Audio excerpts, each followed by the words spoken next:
So dear guys, in this video we are in the last part of this topic.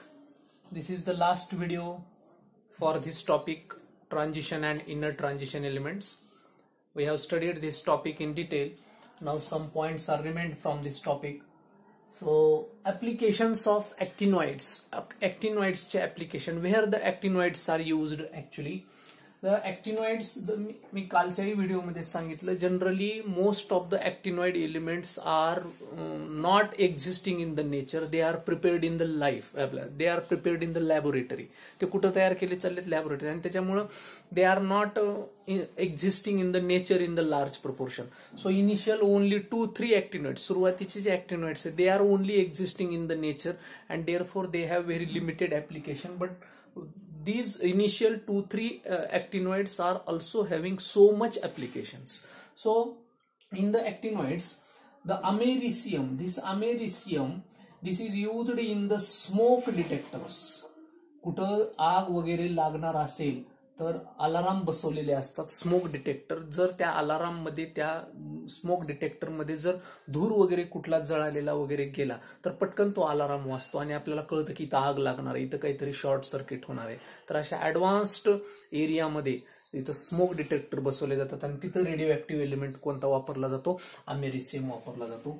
The thorium, this thorium has so much use. The oxides of thorium, THO2 in combination with CeO2, cerium oxide बरोबर THO2 चं combination करून, these are used for the preparation of gas mantles.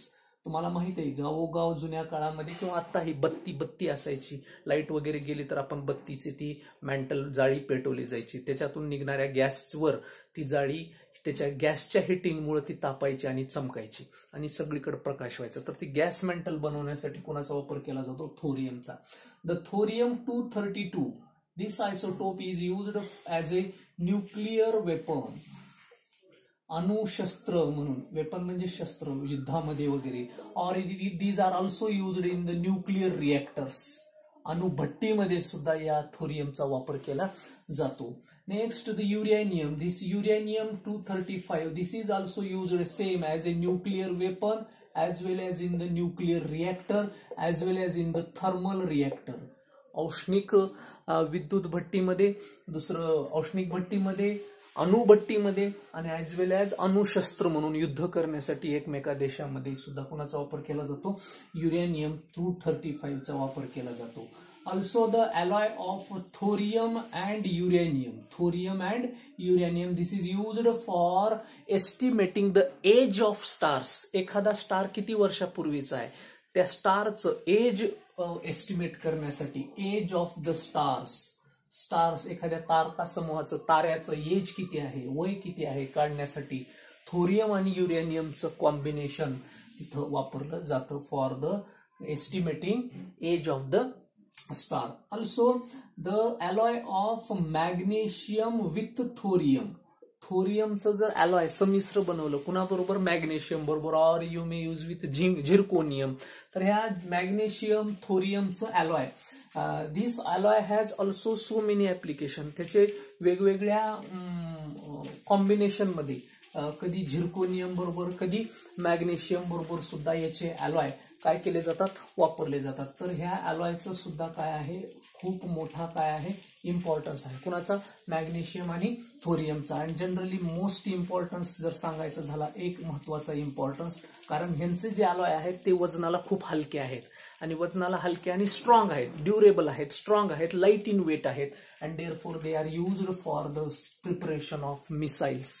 Missiles म्हणजे तुमचे जाणारे अवकाशामध्ये झेपावणारे जे missiles असतात, तर ते रॅकेट्स, मिसाइल्स बनवण्यासाठी सुद्धा कुणाचा वापर केला जातो? तुमच्या मॅग्नेशियम थोरियम अलॉयचा वापर केला जातो. As well as the plutonium, this is also the radio active element. Plutonium, this plutonium I think 239, this plutonium is used as a nuclear weapon. परत त्याचा सुद्धा अणुशस्त्र म्हणून वापर केला जातो.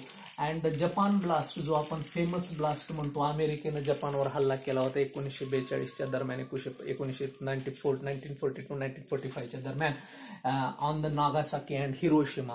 तर तो जपान ब्लास्ट जो झाला त्या जपान ब्लास्टमध्ये सुद्धा अमेरिकेनं कोणाचा वापर केला होता, प्लुटोनियमचा वापर केला होता.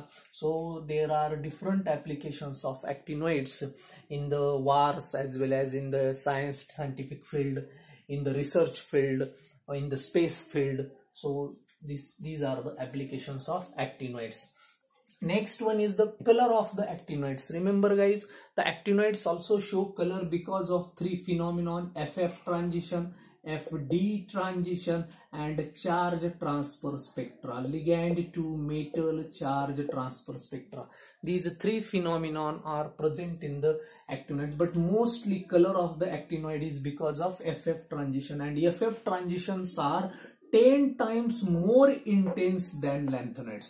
लॅन्थोनाइड मध्ये सुद्धा FF ट्रान्झिशन मुळे कलर होता, पण लॅन्थोनाइड पेक्षा 10 पट जास्त इंटेन्सली, तीव्रतेने याच्यातला कलर कोणत्याद्वारे दाखवला जातो, FF transitions are 10 times more intense than the lanthanide. Lanthanide पेक्षा यांच्यातला कलर किती पट जास्त आहे, 10 पट जास्त आहे कलर दाखवण्याचे, FF ट्रान्झिशन होण्याचे chances.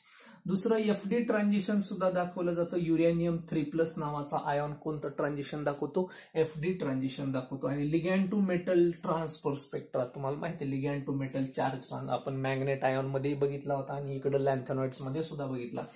This is also shown by the oxocation of uranium, UO2+ और UO2+, या दोन्ही कॅटायन्स द्वारे कोणता दाखवला जातो, ligand to metal, oxygen to uranium.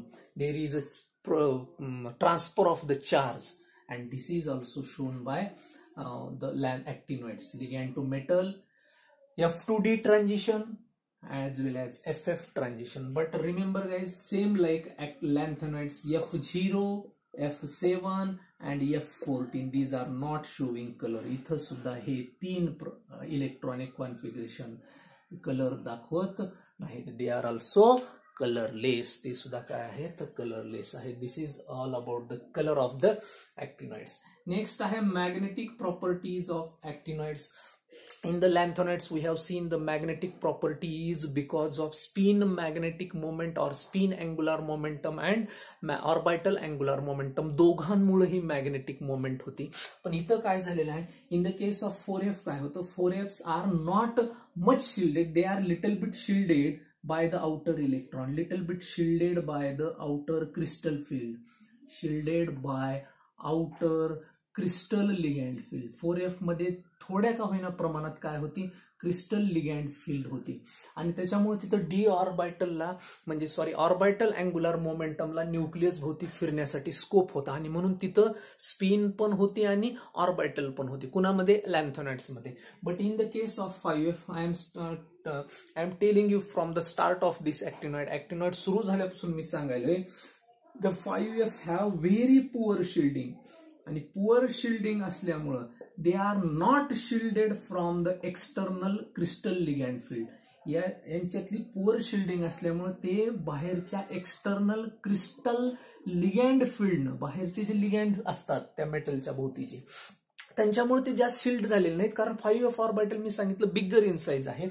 हे जर न्यूक्लियस आहे, हे 1S 2S 2P असे जर वळेल, इथं जर 4F आहे तर 5F इथं आहे, 5F बाहेर आहे, 5F बिगर आहे, त्याच्यातली इलेक्ट्रॉन बहुत दूर दूर आहेत. आणि त्याच्यामुळे तेवढी शिल्डिंग तिथं नसल्यामुळं ligand they are entering into the metal orbital, मेटलच्या ऑर्बिटलमध्ये बाहेरचे लिगॅन्डचे ऑर्बिटल मिक्स व्हायलेत, आणि त्याच्यामुळे न्यूक्लियस भोवती 5F ऑर्बिटलचे इलेक्ट्रॉन फिरू शकत नाहीत.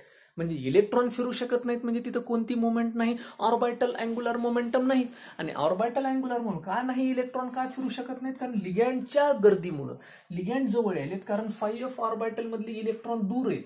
देर इज नो मच शिल्डिंग, आणि मच शिल्डिंग नसल्यामुळे, पुअर शिल्डिंग असल्यामुळे ligands are entering into the metal centre, मेटलच्या सेंटरकडे चालले, आणि त्याच्यामुळं तिथं इलेक्ट्रॉनला फिरण्यासाठी वाव नाही. आणि इलेक्ट्रॉन ज्यावेळेस न्यूक्लियस भोवती फिरत नाही, तिथं ऑर्बिटल ऑर्बिटल अँग्युलर मोमेंटम नसतोच. मग राहिला कोणता? Spin magnetic moment. आणि म्हणून तुम्हाला माहिती आहे जसं की ट्रान्झिशन डी ब्लॉक मध्ये होतं तसंच कुणासाठी आहे? ऍक्टिनॉइडसाठी. ऍक्टिनॉइड आणि डी ब्लॉकच्या मॅग्नेटिक मोमेंट फक्त कुणामुळे आहेत? स्पिन मॅग्नेटिक मोमेंटमुळे आहेत. Orbital magnetic moment orbital angular momentum is quenched. इथं सुद्धा ऍक्टिनॉइड मध्ये क्वेंच आहे. म्हणजे फक्त लॅन्थेनॉइड मध्ये स्पिन आणि ऑर्बिटल अँग्युलर मोमेंटम वापरला आहे, बाकी इथं नाही. आणि त्यांच्यामुळे यांचे जे मॅग्नेटिक बिहेवियर आहे ते वीक आहे. कुणापेक्षा? लॅन्थेनॉइडपेक्षा. लॅन्थेनॉइडपेक्षा यांच्या मॅग्नेटिक प्रॉपर्टीज वीक आहेत. They don't show much values of magnetism और मॅग्नेटिक मोमेंट. मॅग्नेटिक मोमेंटच्या व्हॅल्यूज त्या जास्त नसतात. They don't show higher values of magnetic moment. आणि इव्हन त्याची मॅग्नेटिक ससेप्टिबिलिटी, कुणाची? 5f ऑर्बिटलची magnetic susceptibility. आता ही काय असते मॅग्नेटिक ससेप्टिबिलिटी? मॅग्नेटिक ससेप्टिबिलिटी काय असते? मॅग्नेटिक ससेप्टिबिलिटी म्हणजे एखाद्या पदार्थाला magnetic field, applied magnetic field मध्ये नेल्यानंतर तो किती मॅग्नेटिझम दाखवतो स्वतःचा. एखादा पदार्थ अप्लाइड मॅग्नेटिक फील्ड मध्ये नेल्यानंतर किती मॅग्नेटिझम दाखवतो ही त्याची मॅग्नेटिक ससेप्टिबिलिटी असते. मी जर लाकडाला जर मॅग्नेटिक फील्ड मध्ये नेलं तर लाकूड त्या मॅग्नेटकडे अट्रॅक्ट होणार नाही, त्याची मॅग्नेटिक ससेप्टिबिलिटी 0 आहे. पण तोच जर मी लोखंडाला मॅग्नेटिक फील्ड मध्ये नेलं तर त्याची मॅग्नेटिक ससेप्टिबिलिटी काय आहे? जास्त आहे. म्हणजे तुम्हाला कळालं असेल मॅग्नेटिक ससेप्टिबिलिटी म्हणजे स्वतःचं चुंबकत्व तो एखाद्या चुंबकीय वातावरणात किती दाखवतो ते म्हणजे मॅग्नेटिक ससेप्टिबिलिटी. आणि ज्यावेळेस दोघांचा ग्राफ शिकला गेला तर हा समजा जर लॅन्थेनॉइडचा ग्राफ असेल म्हणजे 4f चा ग्राफ असेल तर हा ऍक्टिनॉइडचा ग्राफ हा 5f चा. आणि ही जर मॅग्नेटिक ससेप्टिबिलिटी आपण वाय ऍक्सिसवर मोजली तर 5f ची मॅग्नेटिक ससेप्टिबिलिटी 4f च्या मॅग्नेटिक ससेप्टिबिलिटी पेक्षा काय सापडली? कमी सापडली. आणि म्हणून magnetic properties are weak in the case of actinoids. कारण 4f 5f ऑर्बिटलची poor shielding, outer external crystal ligand फील्डची जास्त शिल्डिंग होईना गेली, not shielded by the external crystal ligand field. त्यांची मॅग्नेटिक ससेप्टिबिलिटी कमी आहे. ऑर्बिटल अँग्युलर मोमेंटम क्वेंच झालेला आहे आणि त्याच्यामुळे ओनली स्पिन आहे. आणि स्पिन मॅग्नेटिक मोमेंटमुळे येणारे व्हॅल्यू सहसा हायर नसतात आणि म्हणून यांची मॅग्नेटिक प्रॉपर्टीज काय आहेत? कमी आहे. Next आहे difference between lanthanoids and actinoids. There are so many similarities in the lanthanoid actinoid, but the major important point is the difference in the lanthanoids and actinoids. Very simple differences are there. This is lanthanoid and this is actinoid. The lanthanoid, in the lanthanoid 4f orbital is filled, माहित आहे तुम्हाला. In the actinoid the 5f orbital is filled. The lanthanoids are situated in the 3rd group and 6th period. The actinoids are situated in the 3rd group and 7th period. These show the oxidation state of +3 and +4. +3 is common, but they can extend their oxidation state only up to +4. पण इकडच्या जर तुम्ही बघितलात from +2 to +7 higher variable oxidation state दाखवले. The lanthanoids don't form complexes. They don't form complexes. ते complexes तयार करत नाहीत. Actinoids have the major scope for the formation of complexes. They form complexes. कारण ते वेगवेगळे ऑक्सिडेशन स्टेट दाखवतात त्याच्यामुळे कॉम्प्लेक्सेस फॉर्मेशनची ॲबिलिटी त्यांच्यामध्ये जास्त आहे. They don't form oxocations. बघा लॅन्थेनॉइड्स ऑक्झोकॅटायन्स तयार करत नाहीत. The actinoids form oxocations. They form oxocations like UO2+. इकडं द लॅन्थेनॉइड कॉन्ट्रॅक्शन इज लेस. आपण पाहिलेलं आहे लॅन्थेनॉइड कॉन्ट्रॅक्शन अतिशय कमी आहे. द ऍक्टिनॉइड कॉन्ट्रॅक्शन इज मोर. कालही बघितलं आपण नियर अबाउट 38 पिकोमीटरचा डिक्रीज झालेला आहे. सडन व्हॅल्यू काही काही डिक्रीज होतात. इथं ग्रॅज्युअल डिक्रीज आहे. इथं actinoid contraction is more. The lanthanoid contraction is less. आणि त्याच्यामुळे लॅन्थेनॉइड कॉन्ट्रॅक्शनच्या व्हॅल्यूपेक्षा ऍक्टिनॉइड कॉन्ट्रॅक्शनच्या व्हॅल्यू काय झालेले आहेत? जास्त डिक्रीज झालेले आहेत. लॅन्थेनॉइडचे जे हायड्रॉक्साइड्स आपण पाहिले बेसिसिटीमध्ये, lanthanoid hydroxides are basic but they are less basic.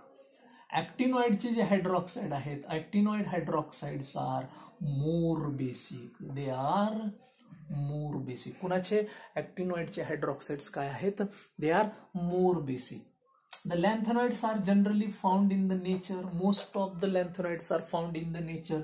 Only promethium is radioactive. इकडं मात्र most are prepared in the lab. Generally जास्तीत जास्त काय आहेत? लॅब मध्ये आहेत. they are non-radioactive. Most of the lanthanoids are non-radioactive. Only promethium is radioactive. Here all are radioactive. इकडं मात्र काय आहेत, सगळेच रेडिओ आहेत. कुणामध्ये? actinoids मध्ये. Means we can give so many differences for the lanthanoids and actinoids. So all these are the differences between lanthanoids and actinoids. These are filled, the electrons are filled, progressively filled. The last electron progressively enter into the 4f. The last electron enters into 5f. Third group 6th period, third group 7th period, +3 +4 +2 2 +7. Complexes they don't form complexes, they form complexes. They are used, they don't form oxocations, they form oxocations, they form complexes. Lanthanoid contraction is less. तेवढंही नव्हतं, 18 पिकोमीटरचा decrease आहे. इथं मात्र जास्त झालेला आहे actinoid contraction. Lanthanoid hydroxides are less basic, actinoid hydroxides are more basic. Generally they found in the nature. Here most of the actinoids are in the laboratory prepared. ते कुठं प्रिपेअर केले जातात? They are prepared in the laboratory. They are non-radioactive. All are radioactive. Only promethium, this lanthanoid, is radioactive. So these are the different differentiating points between the lanthanoids and actinoids. हे actinoids आणि lanthanoids मधले काय आहेत? वेगवेगळे. दुसरे आणखीन कलरच्या बाबतीत, they most of the lanthanoids are colourless. बघा, जवळपास 4-5 कलरलेस पाहिले होते आपण, चार्ट पाहिलेला आहे कलरलेसचा. These are all near about all actinoids are colored and they are having very bright color. Uranium generally green colorचा आहे, U3+ and U3+ is red colored and U4+ is green color. म्हणजे सगळे bright coloured आहेत. actinoids are bright colored. Most of the lanthanoids are colorless. So this will also be the differentiating point between the lanthanoids and actinoids. So these are the differences between lanthanoids and actinoids. And the last point is post-actinoids. Post-actinoids म्हणजे काय? The elements which come after actinoids. Actinoid कुठून आहेत? The actinoids from 89 to 103. इथून एवढे actinium पासून lawrencium पर्यंत. Now the elements after actinoids म्हणजे 104 to 118 एवढे element, these are called post-actinoids. And why these are called post-actinoids? Because they are showing similar properties like actinoids. ह्या 104 म्हणजे रुदरफोर्डियम पासून ते आता न्यूली डिस्कवर्ड असलेल्या अनऑक्टियम, त्याला आता नावही आलेले आहेत, आपण पी ब्लॉक मध्ये पाहिलेले आहे. यांचे जे आहेत प्रॉपर्टी, ह्या सहसा कुणासारख्या दाखवायलेत? ऍक्टिनॉइड सारख्या दाखवायलेत. आणि म्हणून यांना ऍक्टिनॉइडच्या नंतर येतात. जसं पोस्ट लॅन्थोनॉइड्स होते तसं these are called post actinoids. But their chemistry is little known to us. यांची केमिस्ट्री आपल्याला तेवढी माहिती नाही. Their chemical reactions are not known to us completely because they are very short lived. हे जे आहेत पोस्ट ऍक्टिनॉइड्स, ह्यांची हाफ लाईफ पिरियड जो आहे, हाफ लाईफ पिरियड म्हणजे त्यांचा जगण्याचा वेळ. एखादा एलिमेंट त्याच्या ओरिजिनल प्रोपोर्शन पेक्षा हाफ होण्यासाठी किती वेळ लागतो त्याला म्हणायचं half life period. The time required to disintegrate a original element to 1/2 of its original value, त्याच्या आहे त्या व्हॅल्यूच्या अर्धा होण्यासाठी, त्या एलिमेंटला डिस्ट्रॉय होण्यासाठी त्याच्या ओरिजिनल व्हॅल्यू पासून किती वेळ लागला त्याला आपण म्हणतो हाफ लाईफ पिरियड. आणि ह्या पोस्ट ऍक्टिनॉइड एलिमेंटचा हाफ लाईफ पिरियड अतिशय कमी आहे. अतिशय कमी असल्यामुळं सहसा हे तुमच्या जास्त नेचरमध्ये अस्तित्वात राहत नाही, जास्त काळ राहत नाही. त्यांच्यासोबत रिॲक्शन करण्याच्या अगोदरच ते काय झालेले असतात, नष्ट झालेले असतात, कुठल्या तरी दुसऱ्या फॉर्ममध्ये चेंज झालेले असतात. आणि त्यांच्यामुळे त्यांच्या केमिकल रिॲक्शन करणं अतिशय अवघड आहे. आणि त्यांच्यामुळे यांची केमिस्ट्री आणखीन तरी तेवढी नोन नाही. Generally still rutherfordium having atomic number 104, it has reacted with chlorine to form rutherfordium tetrachloride like zirconium. Zirconium जसा टेट्राक्लोराइड तयार करतो तसं रुदरफोर्डियम न सुद्धा केलेलं आहे. Even the copernicium having atomic number 112, 112 atomic number असणारा हा copernicium, it has a very less half life period, I think 2.8 × 10⁻⁴ second. बघा अतिशय कमी 2.8 इंटू 10⁻⁻⁴ सेकंद, इतका लहान मायक्रो सेकंद, मिली सेकंद त्यांची लाईफ आहे. तयार झाले लगेच नष्ट झाले, मिली सेकंद, सेकंद सुद्धा नाही, मायक्रो मायनस मध्ये व्हॅल्यू आहेत, 0.0000 एवढ्या कमी व्हॅल्यू असल्यामुळं ते असे तयार होतात आणि नष्ट होतात. त्यांच्यामुळे त्यांच्यासोबत रिॲक्शन करणं अवघड आहे आणि म्हणून यांची केमिस्ट्री आणखीन तरी आपल्याला काय आहे, it is little known to us, आपल्याला अतिशय कमी त्याच्याबद्दल माहिती आहे. So these are the post actinoids and this is the end of topic, the transition and inner transition element, the very big topic, very important topic regarding the competitive as well as board exam. Just watch all my videos carefully. We have started our videos from 2-3 months before, and you are enjoying all these video. Try to understand the concept, share the videos to your relatives, like the videos, subscribe my YouTube channel, so that I will be also benefited, you will be also benefited, because there is no charge for subscription or sharing. So share these YouTube videos to your relatives, the needy students in the Maharashtra as well as in the India, so that they will also get benefit of this video. These videos are free generally, just you have to watch the videos on the YouTube. So this is the end of topic transition and inner transition elements. So thank you guys. In the next video we shall meet again with a new important topic from the chemistry. So thank you guys.